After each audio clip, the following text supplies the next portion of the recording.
Yeah, on renewable energy projects, are they worse off? Yeah, absolutely.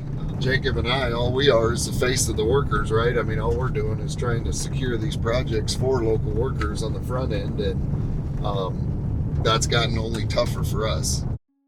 In 2025, Representative Marianette Miller-Meek voted to pass the One Big Beautiful Bill Act, which cut over $500 billion in clean energy investments and raised taxes on solar and wind to pay for tax cuts for the wealthy. I think she's risking reelection by not listening to her constituents and putting them first. And when she just blindly follows what Trump says or does, then she's not thinking about us, the people that she is supposed to be serving.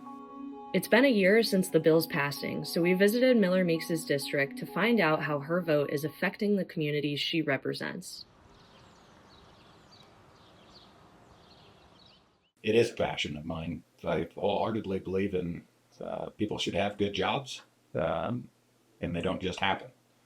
I would say these funding cuts have hurt. I mean, it's less opportunities in our local communities. One, we're trying to accomplish something by filling a demand for power, by also creating local jobs for new apprentices coming into our industry. So with that legislation gone, it hurts. It's gonna stall out communities. It's caused real impacts locally. This is not what she campaigned on, was to do away with clean energy, to drive up our energy costs. That was not what was promised. It was to reduce costs. I remember the commercials. I still watch them today. Losing opportunities means losing population to hard-hit communities like those in southeastern Iowa. To come down here and not see that parking lot full on a Monday is pretty sad for this community. I mean, we see manufacturing jobs being shipped overseas. We see a lot of out-of-state trucks roll through when there's not a project labor agreement on a job. And, we talk about America first. Well, we need to make sure that the people in those communities are the ones reaping the benefits of programs, of projects, and keeping that money within our communities. But before the One Big Beautiful Bill Act passed, the 2022 Inflation Reduction Act was bringing new investments tied to labor standards to revitalize manufacturing in Iowa's 1st District.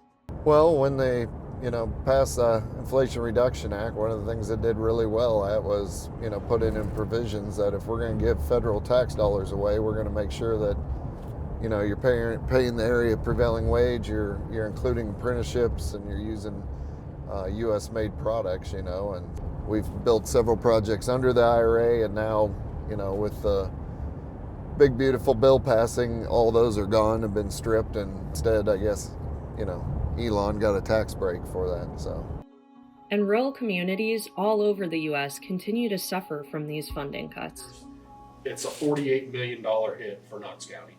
That's huge. That's community it's fighting Maytag closures and everything else. Yes, over the years. And it's not a huge community, but it's 60,000 residents. It's going to affect all of your school districts that inevitably need those tax dollars. And we need the politicians to know that investing locally with the people that are in those communities definitely pays dividends.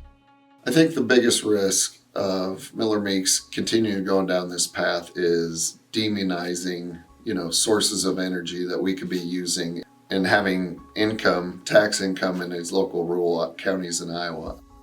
If I could speak directly to Miller-Meek's, I would say, think of the workers. Being able to provide for our families, give us a reason to stay in our hometowns, just continue life here in Southern Iowa.